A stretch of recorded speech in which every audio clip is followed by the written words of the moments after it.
चाचा नेहरू यानी कि जवाहरलाल नेहरू, इनका जन्म 14 नवंबर 1889 को और उनका कार्यकाल 27 मई 1964 तक चला। वो भारत के प्रथम प्रधानमंत्री थे। स्वातंत्र के पूर्व और पश्चात की भारतीय राजनीति में वो केंद्रीय व्यक्तिमत्व थे। महात्मा गांधी के संरक्षण में वे भारतीय स्वतंत्रता आंदोलन के सर्वोच्च नेता के रूप में उभरे गए और उन्होंने 1947 में भारत के एक स्वतंत्र राष्ट्र के रूप में स्थापना से लेकर उनके निधन तक यानी कि 1964 तक वो भारत का शासन के प्रधानमंत्री थे। वे आधुनिक भारतीय राष्ट्र राज्य एक संप्रभु समाजवादी धर्मनिरपेक्ष और लोकतांत्रिक गणतंत्र के वास्तुकार माने जाते हैं। एक कश्मीरी पंडित समुदाय के साथ उनके मूल की वजह से वो पंडित नेहरू भी बुलाए जाते थे, जबकि भारतीय बच्चे उन्हें चाचा नेहरू के रूप में जानते थे।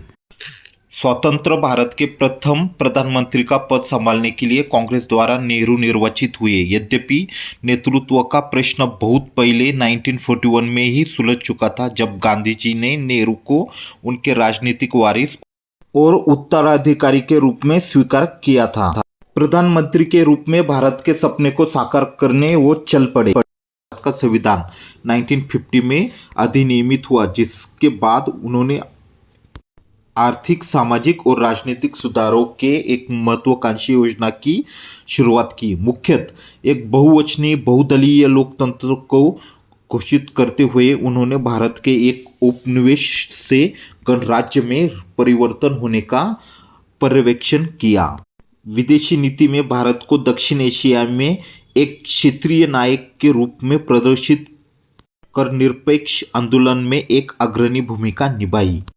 नेहरू के नेतृत्व में कांग्रेस राष्ट्रीय और राज्य स्तरीय चुनाव में प्रभुत्व दिखाते हुए 1951, 1957 और 1962 के लगातार चुनाव में जीतते हुए एक सर्वग्राही पार्टी के रूप में उभरी। उनके अंतिम वर्षों में राजनीतिक संकटों और 1962 के चीनी भारत युद्ध के बाद वे भारत में लोगों के बीच लोकप्रिय बने रहे। भारत में उनका जन्मदिन बाल दिवस के रूप में मनाया जाता है।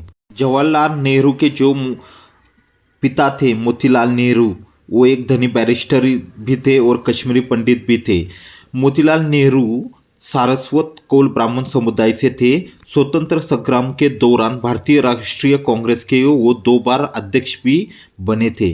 उनकी माता स्वरूप रानी थुस्सू, जो लाहौर में बस से एक सुपरिचित कश्मीरी ब्राह्मण परिवार से थी, वो मोतीलाल की दूसरी पत्नी थी, क्योंकि पहली पत्नी प्रसव के दौरान मृत्यु हो गई थी।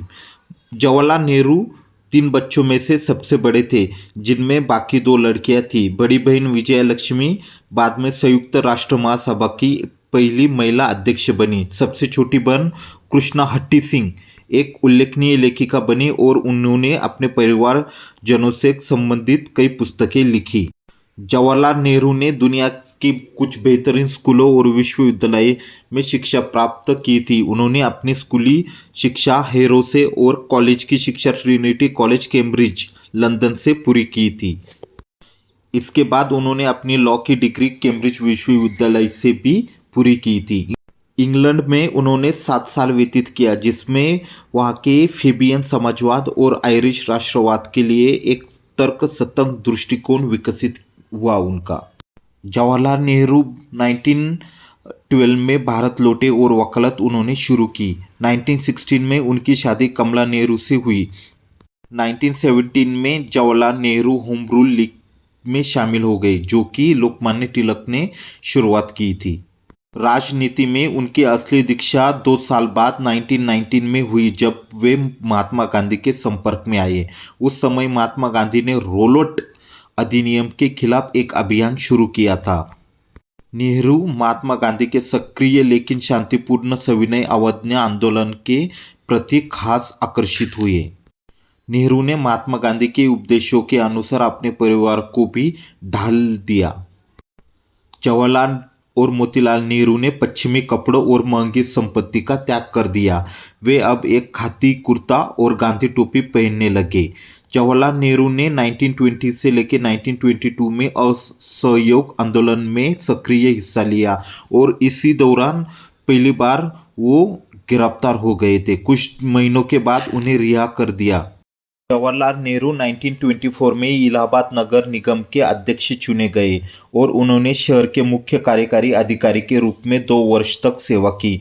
1926 में उन्होंने ब्रिटिश अधिकारियों से असहयोग की कमी का हवाला देकर त्यागपत्र दे दिया। 1926 से 1920 तक जवाहरलाल नेहरू ने अखिल भारतीय कांग्रेस समिति के महासचिव के रूप में सेवा की। 1928 से लेकर 1929 में कांग्रेस के वार्षिक सत्र का आयोजन मोतीलाल नेहरू की अध्यक्षता में किया गया।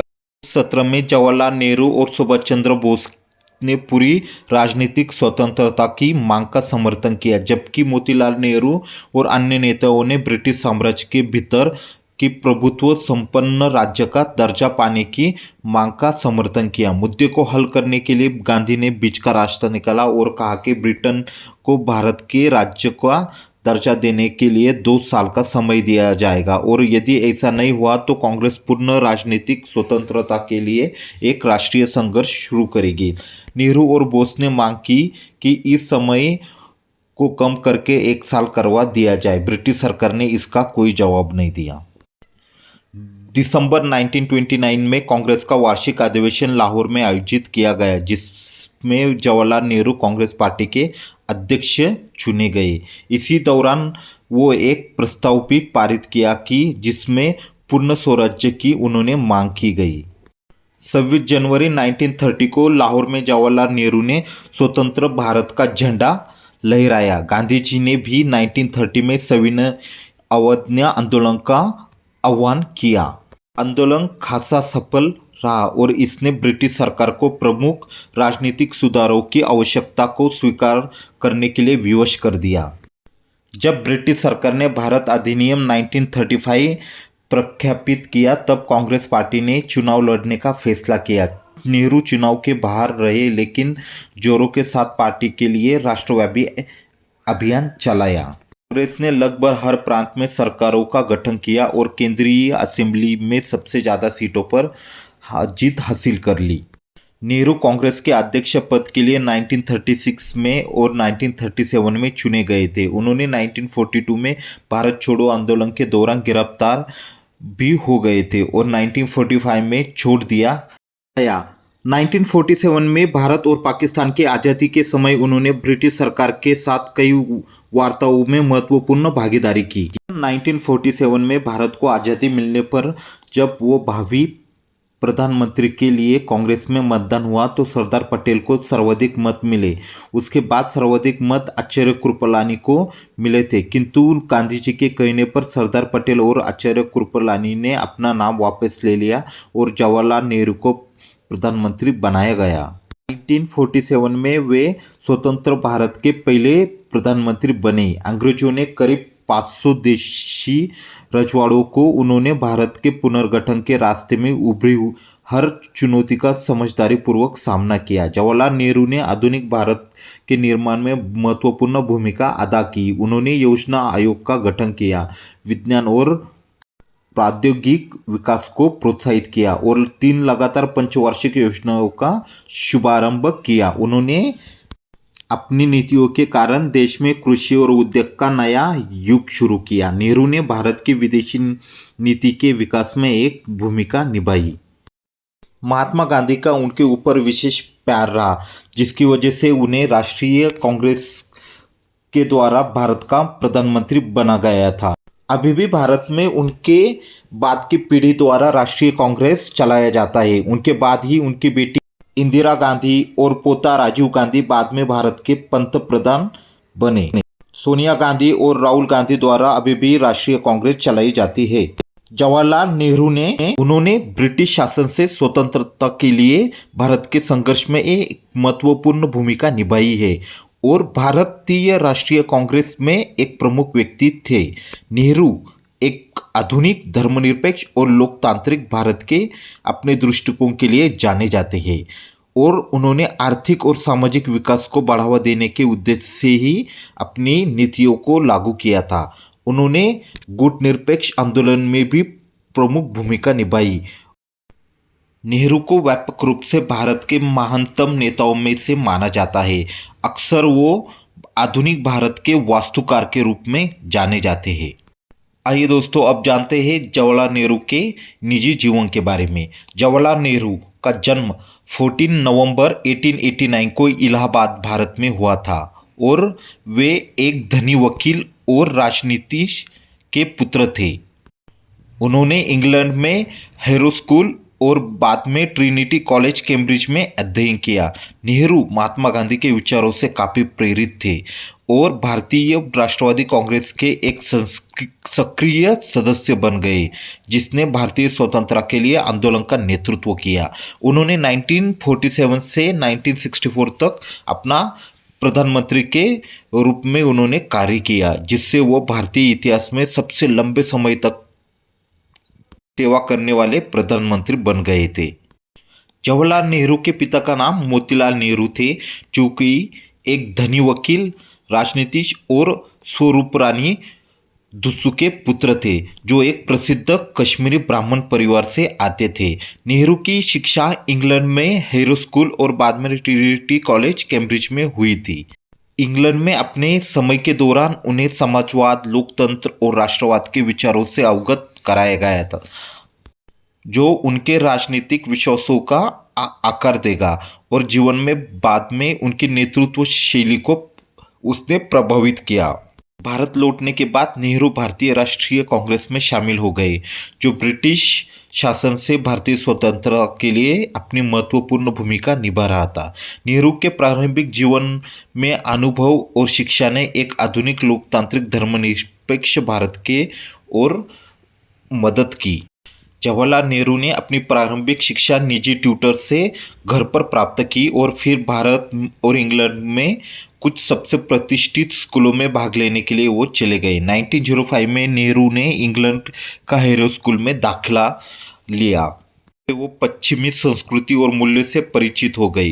वो ट्रिनिटी कॉलेज कैम्ब्रिज में पढ़ने के लिए गए, जहां उन्होंने प्राकृतिक विज्ञान में डिग्री हासिल की।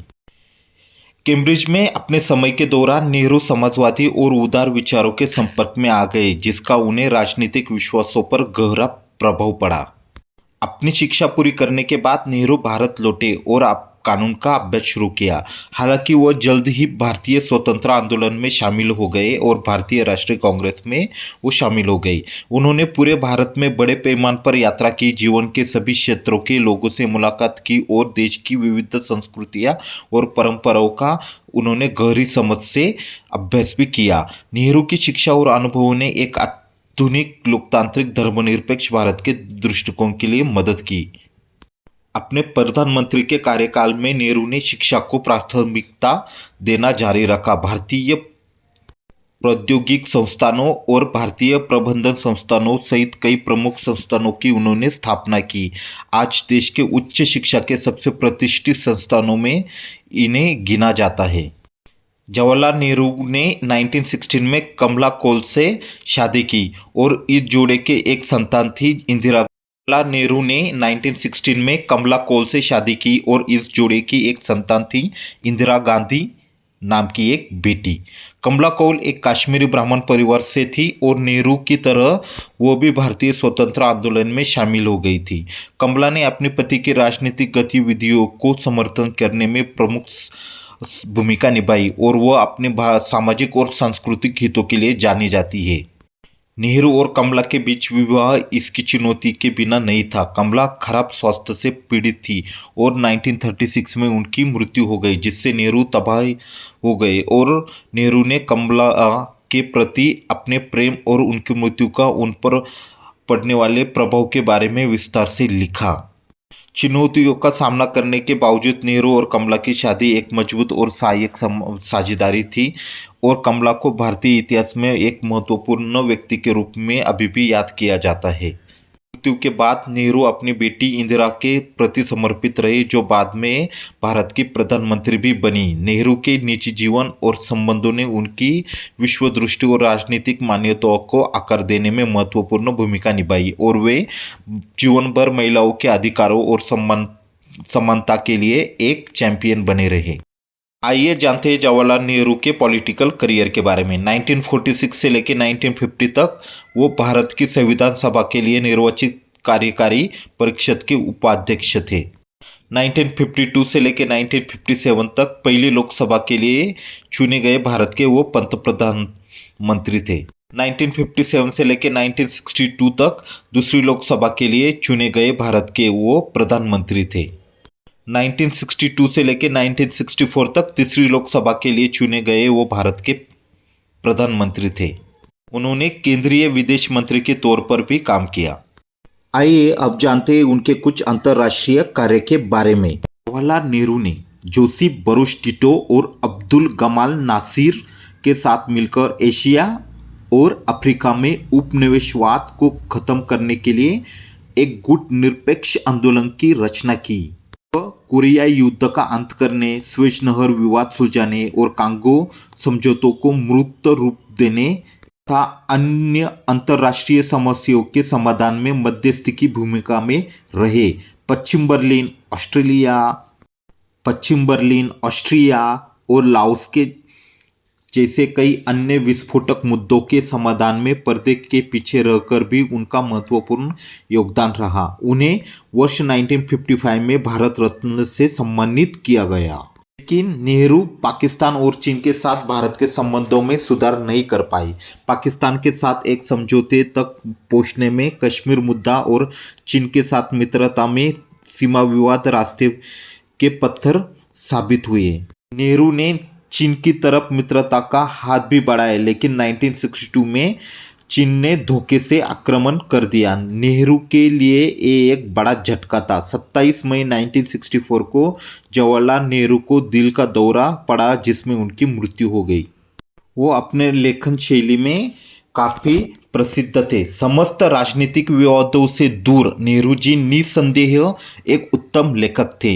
राजनीतिक क्षेत्र में लोकमान्य तिलक के बाद जमकर लिखने वाले नेताओं में वे अलग से पहचाने जाते थे। दोनों के क्षेत्र अलग है, परंतु दोनों के लिखान में सुसंबद्धता पर्याप्त मात्रा में विद्यमान है। नेहरू जी स्वभाव से ही स्वाध्यायी थे। उन्होंने महाग्रंथों का अध्ययन किया था। सभी राजनीतिक उत्तेजनाओं के बावजूद के स्वाध्याय के लिए रोज ही समय निकाल लिया करते थे। वो परिणाम स्वरूप उनके द्वारा रचित पुस्तकें भी एक अध्ययन पृष्ठ व्यक्ति की रचना होने की सहज प्रतीति कराती है। नेहरू जी ने व्यवस्थित रूप से अनेक पुस्तकों की रचना की। राजनीतिक जीवन के व्यस्तमय संघर्षपूर्ण दिनों में लेखन हेतु समय के नितांत अभाव का हल उन्होंने ये निकाला कि जब वो जेल के लंबे नीरस दिनों को उन्होंने अपने लेखन शैली में परावर्तित कर दिया। इसलिए उनकी अधिकांश पुस्तकें जेल में लिखी गई। उनके लेखन में एक साहित्यकार के भावप्रधान तथा एक इतिहासकार के खोजी हृदय का मिलाजुला रूप सामने आता है। इंदिरा गांधी को काल्पनिक पत्र लिखने के बहाने उन्होंने विश्व इतिहास का अध्याय पर अध्याय लिख डाला। ये पत्र वास्तव में कभी भेजे नहीं गए, परंतु इससे विश्व इतिहास की झलक जैसा सहज संप्रेष्य तथा सुसंबद्ध ग्रंथ सहज ही तैयार हो गया। भारत की खोज डिस्कवरी ऑफ इंडिया ने लोकप्रियता के अलग प्रतिमा रचन रचे, जिस पर आधारित भारत एक खोज नाम से एक उत्तम धारावाहिक का निर्माण भी हुआ। उनकी आत्मकथा मेरी कहानी ऑटोबायोग्राफी के बारे में सुप्रसिद्ध मनीषी सर्वपल्ली राधाकृष्णन का मानना है कि उनकी आत्मकथा, जिसमें आत्मकरुणा या नैतिकता श्रेष्ठता है, जो हर युग की उल्लेखनीय पुस्तकों में से एक है। उनके प्रकाशित पुस्तकें, पहला पिता के पत्र पुत्री के नाम 1929 में, दूसरा विश्व इतिहास की झलक, वो 2 खंडों में प्रकाशित हुई 1933 में, तीसरा मेरी कहानी एन ऑटोबायोग्राफी 1936 में, चौथा भारत की खोज हिंदुस्तान की कहानी द डिस्कवरी ऑफ इंडिया 1945 में, पांचवा राजनीति से दूर, छठवां इतिहास के महापुरुष, सातवां राष्ट्रपिता, आठवां जवाहरलाल नेहरू वाङ्मय, 11 खंडों में वो प्रकाशित हुआ।